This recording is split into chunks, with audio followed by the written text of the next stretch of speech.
안녕하세요. 김대식 TV의 김대식입니다.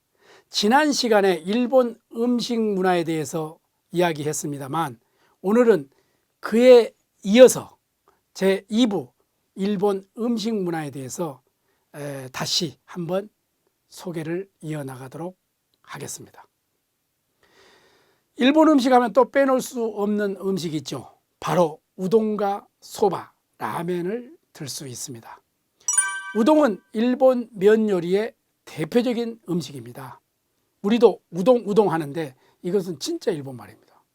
우동은 사무라이 시대 때부터 전해져 오고 있으며 에도 시대 오사카, 교토를 중심으로 한 우동, 이것을 간사이 우동, 이게 이제 타누키 우동입니다. 그리고 일본은 크게 4개의 섬으로 구성되어 있죠. 위에 홋카이도, 혼슈, 규슈, 옆에 시코쿠가 있습니다. 가장 작은 섬 시코쿠인데요. 시코쿠 지방을 중심으로 발달한 우동이 무슨 우동이냐? 사누키 우동입니다. 그래서 우동을 먹을 때 간도 지방, 간동 지방이죠. 도쿄를 중심으로 거기에는 이제 국물이 좀 진한 이 간장색을 띠고 있고, 그리고 이제 밑에 지방, 간사이 지방이죠. 교토나 오사카 이쪽은 국물이 진하지 않고 좀 맑습니다. 그러니까 여러분들이 우동 국물을 보면은 요게 간동 지방 거냐 간사이 지방 거냐 이렇게 알 수가 있잖아요. 그래서 이제 우동을 드실 때는 꼭 이것을 알고 드시면은 우동의 맛과 역사를 알 수가 있지 않겠습니까? 또 우동에는 여러 종류가 많이 있습니다. 야끼 우동 있죠. 히야시 우동 있죠. 니코미 우동 있죠. 또 가마게 우동. 여기서 이제 일일이 하나하나 설명을 다 드리려고 하면 끝이 없습니다만, 하여튼 이런 문화를 알고 우동을 먹는다면 한층 맛과 의미가 다르겠죠. 그럼 타누키 우동과 기스네 우동의 차이점은 무엇일까요? 이 타누키 우동은요, 한마디로 튀김, 부스러기를 얻는 우동이다, 이렇게 생각하면 쉽습니다. 튀김 가루를 그냥 얹어주는 거죠. 기스네 우동은 유부를 얻는 우동이다, 이렇게 말할 수 있습니다. 다음은 소바에 대해서 말씀드리겠습니다. 소바는 모밀이죠. 소바는 차게 먹는 것과 따뜻하게 먹는 두 가지 방법이 있습니다. 우리나라도 냉모밀이 있지 않습니까? 그 차가운 소바를 뭐라고 부르냐? 자루소바라, 이렇게 이야기합니다. 자루는 소쿠리라는 뜻이죠. 따뜻하게 먹는 또 소바로는 가케소바라, 이렇게 부릅니다. 소바를 먹을 때 이렇게 이 소리를 내면서 먹어야 하는 음식 문화가 일본에 있습니다. 왜? 그래야 맛이 한층 더 난다는 전통이 있거든요. 참 재미있는 문화의 한 끗입니다. 그렇죠? 다음은 여러분들이 가장 좋아하는 라멘입니다. 라멘에는 인스턴트 라멘과 생라멘이 있죠. 라멘은 명치 유신 이후 일본 항구가 이제 개방되잖아요. 그래서 이제 1872년경에 요코하마, 도쿄 인근에 있는 그 항구입니다. 항구 도시죠. 요코하마 주요 거리에 그 중화요리, 중국집이 생기면서 일본 사람들이 중화요리에 굉장히 관심이 많았다고 전해지고 있습니다. 그 라면은 그때 당시에는 주로 이제 포장마차 이런 데서 많이 팔았다고 전해지고 있고요. 일본이 1945년 전쟁에서 패한 뒤 경제적으로 굉장히 어려웠던 시절이 있었습니다. 그래서 이제 중화요리, 중국집에서 쓰다 남은 돼지뼈, 그 다음에 닭뼈, 이거로 만든 국물에 간장 또는 된장을 넣어서 만들어 먹었던 그 라면이 오늘날 라면 하면 일본이 떠오르게 만드는 그 원동력이 되었다, 이렇게 볼 수 있습니다. 우리나라 라면도 요즘 세계적으로 각광을 받고 있습니다. 우리나라 라면도 굉장히 맛있어요. 하여튼 라면, 일본 사람들 정말 좋아합니다. 라면에는 그 돈코스 라면이 있고요. 돈코스는 그 돼지 뼈를 일본어로 돈코츠라고 합니다. 그래서 돈코츠 라면 이렇게 이야기하죠. 시오라면 뭡니까? 소금 라면이죠. 미소라면, 된장라면, 쇼유라면, 간장라면 이런 여러 가지 라면 등이 있다. 이렇게 보시면 될 것 같고요. 그리고 이제 인스턴트 라면이 있잖아요. 우리가 이제 마트나 편의점에 가서 사서 끓여서 먹는 라면도 있고 컵라면 이것도 있잖아요. 그 인스턴트 라면은 1958년 오사카 치킨 라면에서 유래가 되었다. 그리고 우리가 간편하게 먹는 컵라면 있지 않습니까? 그것의 유래는 일본의 니신 쇼쿠잉이라고 있습니다. 일본의 큰 식품 회사가 있는데 그 회사에서 1971년도 세계 최초로 컵라면을 만들었습니다. 이 라면에 관한 기발한 아이디어를 가지고 돈 버는 사람이 있습니다. 일본 동경에 가면요, 아주 조그만 가게에서 1만 종이 넘는 라면을 팔고 있는 가게를 제가 직접 본 적이 있습니다. 어떻게 이 작은 가게에서 1만 종이 넘는, 만 종이 넘는 라면을 팔까? 여러분 궁금하시죠? 그러나 팔고 있습니다. 어떻게? 라면은 한 종류인데 양념이 다르는 거예요. 그래서 기본 라면에 김치를 넣으면 무슨 라면? 김치라면. 커피를 하나 집어넣으면 커피라면. 시금치를 넣으면 시금치라면. 이런 식입니다. 그러니까 라면을 좋아하는 일본 사람들의 심리를 그대로 이용한 것이죠. 그래서 이 라면을 한번 다 먹어봐야 되겠다. 이렇게 도전하는 사람들이 있어요. 그럼 하루에 한 그릇씩 이 라면을 먹으면 몇 년이 걸릴까요? 무려 27년이 걸립니다. 실제로 그 가게에 가면요, 나카무라상 오늘 1253그릇 돌파 이렇게 붙여놔요. 우찌무라 2300그릇 돌파 이렇게 벽에 글씨를 써붙여 놓고 있죠. 그러니까 이게 도전 의식이 생길 거 아닙니까? 일종의 마케팅 전략이다. 이렇게 볼 수 있습니다. 참 재미있는 도전 아닙니까? 웃어야 될지 잘 모르겠네요. 그러나 일본 사람들은 라면을 무척 좋아한다. 어떤 라면을 좋아할까요? 인스턴트 라면보다는 생라면, 직접 가게에서 만들어서 파는 라면을 더 좋아한다. 이렇게 여러분들이 이해를 하면 될 것 같습니다. 한국의 이제 청국장이라고 할 수 있는 일본의 나또. 삶은 콩에 나또균을 넣어서 발효시키죠. 일본의 대표적인 건강식품 나또라고 할 수 있습니다. 발효식품으로 냄새가 아주 독특하죠. 나또를 먹으면요, 일본의 어떤 음식을 다 먹을 수 있다라고 말할 정도입니다. 요즘 일본의 젊은이들에게는 글쎄요, 별로 인기가 없다 이렇게 볼 수 있습니다. 왜? 냄새 때문에 그렇다고 볼 수도 있습니다. 나또는 추운 지방, 그러니까 일본의 윗지방, 간도 지방이죠. 이바라키현이 대표적인 산지입니다. 나또를 젓가락으로 잘 저어서 실 같은 것이 생기면 흰 쌀밥에 얹어서 먹으면 맛이 아주 좋죠. 거기에 이제 계란이라든지 간장, 메추리, 알 이런 것을 곁들이면 더욱 맛있게 먹을 수가 있습니다. 김을 얹어 드시면 나또 막기가 되는 거 아닙니까? 사시미, 생선회에 대해서 말씀드리겠습니다. 사시미는 우리말로 생선회를 가리킵니다. 사스미의 사스, 찌르다, 꽂다 등의 그 의미이며, 미는 몸, 그러니까 몸신자죠. 몸, 생선, 살을 의미합니다.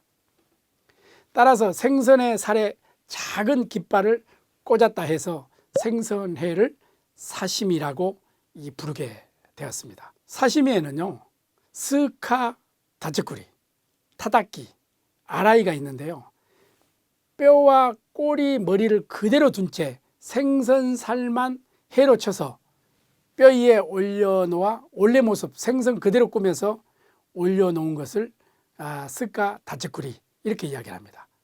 다다키는 생선회를 1에서 2cm 정도의 크기로 잘라서 칼로 잘게 다집니다. 그것을 이제 다다끼라고 하죠.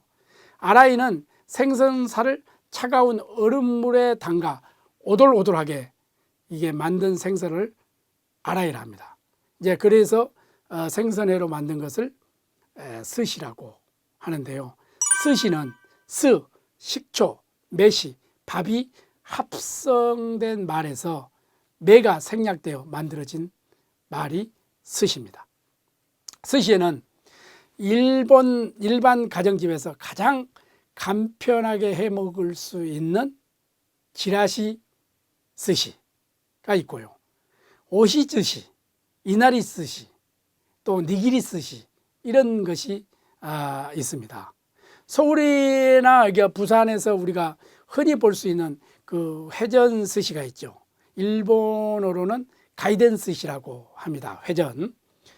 또 오사카에서 스시집을 경영하던 시리시 요시야키 이 사람이 맥주 제조 컨베이어 벨트에서 힌트를 얻습니다. 그래서 1958년 최초의 회전 초밥인 겐로쿠 스시를 열었던 게 오늘날 일본뿐만 아니라 세계적인 초밥집이 되었다. 이렇게 여러분들이 알고 있으면 될 것 같습니다. 또 일본 음식 하면 빼놓을 수 없는 것이 하나 있죠. 무엇이겠습니까? 단무지입니다. 일본어로 다쿠앙 이렇게 부르죠. 한때 일본은 사무라이들에게 빼놓을 수 없는 반찬의 하나로 다쿠앙 2조각이 밥에 곁들여 나왔습니다. 그 습관은 에도 시대 때부터 지금까지 이어오고 있습니다. 그때 사무라이들에게는요, 단무지 1조각 혹은 3조각만 내는 것은 절대로 안 되는 일이었습니다. 왜? 단무지 1조각만 내면 일본말로 히도끼레, 사람을 칼로 베라는 의미의 히토가 사람 아니죠. 히토키레로 받아들여졌고요. 단무지 3조각을 내면은 미키레, 이 미키레는 즉 배를 가르다, 할복의 의미로 하라오 기루 이렇게 받아들였기 때문에 2조각만 내는 문화가 오늘날까지 이어져 오고 있다. 이렇게 볼 수가 있습니다. 일본의 문화를 공부하면 할수록 참 재미있는 문화가 참 많습니다. 반찬을 일본어로 스케모노 이렇게 이야기를 하잖아요. 반찬에도 신이 있다고 여기고 신사를 만들어서 반찬 조합해서 그 반찬신 스케모노 가야노 히메에게 참배를 드립니다. 실제로 그렇습니다.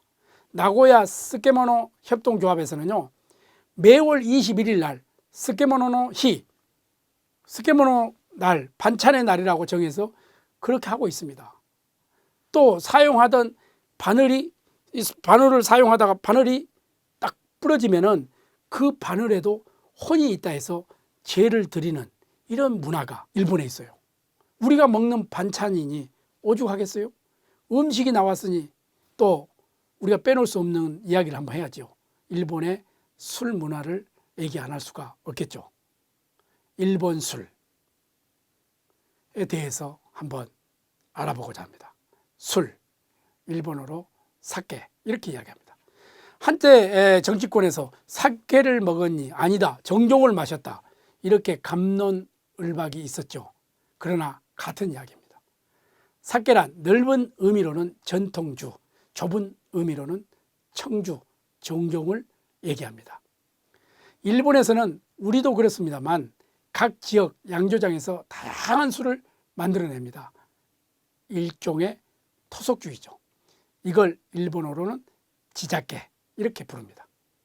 그럼 일본 전통술은 무엇일까요? 니온슈, 한국의 청주와 비슷합니다. 여름에는 차게 해서 마신다고 해서 히야, 겨울에는 데워서 마신다고 해서 아스강, 차게 마실 때는 보통 술잔으로, 데워서 마실 때는 도쿠리라는 그 작은 그 도자기 술병에 담아서 오초코라는 잔에 마십니다. 일본 술 제조법에 따라서 혼조조슈, 준마이슈, 조슈 이렇게 분류를 합니다. 쌀과 누룩을 어느 정도 배합했느냐, 또 변질을 막고 맛과 향을 좋게 하기 위해서 주정을 첨가하게 되죠. 그래서 준마이슈는 누룩과 쌀로, 긴조슈와 다이긴조슈는 쌀의 이 정미 50% 이하, 긴조슈는 60% 이하, 준마이슈는 70% 이하의 쌀을 사용하는 것을 의미합니다. 이 70%, 50%, 60%라는 것은 이 정조, 그러니까 이제 쌀을 깎아낼 때의 그것을 표현하는 겁니다. 자, 술은 마시지 않는 것이 좋지만 마신다면 의미를 알고 마시면 더욱 의미가 있겠죠. 소주, 쇼주도 있습니다. 소주를 일본어로 쇼주라고 하죠. 일본 식당에 가서 소주를 시키면 손님들에게 묻는 질문이 있습니다. 무엇을 타서 드시겠습니까? 얼음물 또는 뜨거운 물을 섞어 희석시켜서 마신답니다. 찬물을 타서 마시는 걸 미조아리, 뜨거운 물을 타서 마시면 오유아리, 이렇게 이야기를 하죠. 술 맛을 표시하는 방법으로 톡 쏘면 카라구치, 약간 쌉싸름한 맛을 내면 야야 카라쿠치, 또 순한 맛은 아마구치, 이렇게 이야기를 하죠. 일본 사람들은 술을 마실 때 첩잔을 하는 또 문화가 있습니다. 예를 들면 술잔이 조금만 비어 있어도 또 술을 따르죠. 우리는 술잔이 다 비어야 권하지 않습니까? 이렇게 술을 마실 때도 문화의 차이는 있는 것입니다. 알고 마시면 술맛도 한층 더하겠죠. 이 밖에도 술은 맥주도 있고 위스키도 있고 우리와 같으면 막걸리, 일본에는 니고리자케 이렇게 이야기합니다만 우리나라의 막걸리와 비슷한 탁주입니다. 다음 기회가 있다면 또 한 번 술에 관하여 다루도록 하겠습니다. 술 이야기를 했으니까 그 밖에 일본에서는 세대를 떠나서 많은 일본인들이 술 마시고 속 푸며 즐기는 음식, 이게 나베 요리가 있습니다. 나베는 대표적인 겨울 요리로 냄비 요리, 이렇게 이해를 하면 되겠습니다. 말 그대로 냄비에 야채와 여러 가지 재료를 넣고 끓여 먹는데 넣는 그 재료에 따라서 김치나베, 굴을 넣으면 굴나베, 어묵을 넣으면 어묵나베, 곱창을 넣으면 모스나베, 이렇게 부르죠. 또 샐러리맨들이 히가와리 런치라 해서 매일매일 바뀌는 점심을 말하는데 우동이나 카레, 돈가스, 규동이라면 소고기 덮밥을 말합니다. 유학생들이 돈이 없으니 많이 이용하는 것이 규동입니다. 아유, 정신없죠? 이렇게 셀 수 없을 정도로 많은 요리가 일본의 요리이고 음식 문화라 하겠습니다. 여러분, 오늘은 여기까지 하겠습니다. 감사합니다.